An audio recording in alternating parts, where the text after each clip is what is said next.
Hey ihr Lieben, so, wir malen heute in der freien Natur aus, und zwar dieses hier. Das wird hier ein kleines Feuer-Tutorial-Video. Ich zeige euch, wie ich das mit dem Feuer mache und mit den Lichteffekten. Ich nehme euch im Schnelldurchlauf mit und bleibt auf jeden Fall dran, wenn ihr das Endergebnis sehen wollt, und schreibt in die Kommentare, wie ihr das findet. Viel Spaß! Ich habe jetzt die 4 Farben genommen für das Feuer. Einmal schön so ein schönes Rot, dann so ein Orange, ein dunkles Gelb und ein etwas helleres Gelb.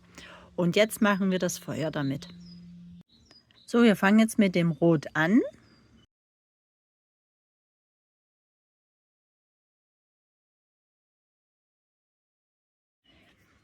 Jetzt nehmen wir das Orange und fahren hier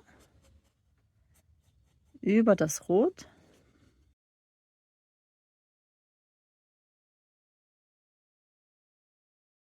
Jetzt kommt das dunkle Gelb. Da machen wir das genauso.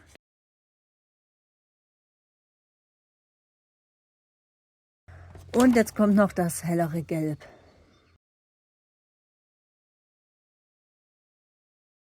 Jetzt setzen wir die gelben Effekte, also dort, wo das Licht hinkommt.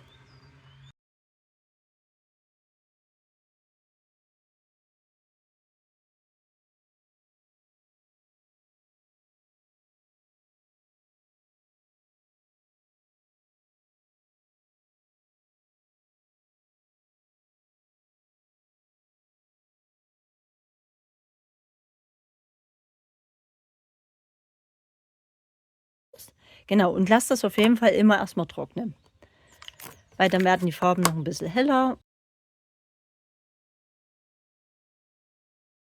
So sieht das Ganze jetzt aus. Ich habe jetzt noch den Kamin erstmal in einer hellen Grau-Grundfarbe gemacht. Könnt ihr natürlich machen, wie ihr wollt. Ihr könnt auch rot machen, oder ich habe es jetzt im Grau gemacht. Nochmal hier so die Schattierungen machen, das Dunkle ansetzen. So.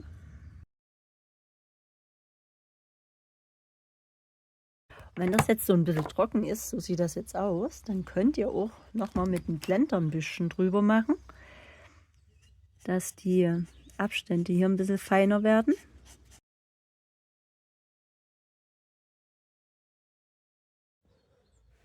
Und das ist das fertige Endergebnis. Lasst gerne ein Like da, wenn euch das Video gefallen hat, und schreibt mal in die Kommentare, wie ihr das Feuer schon findet.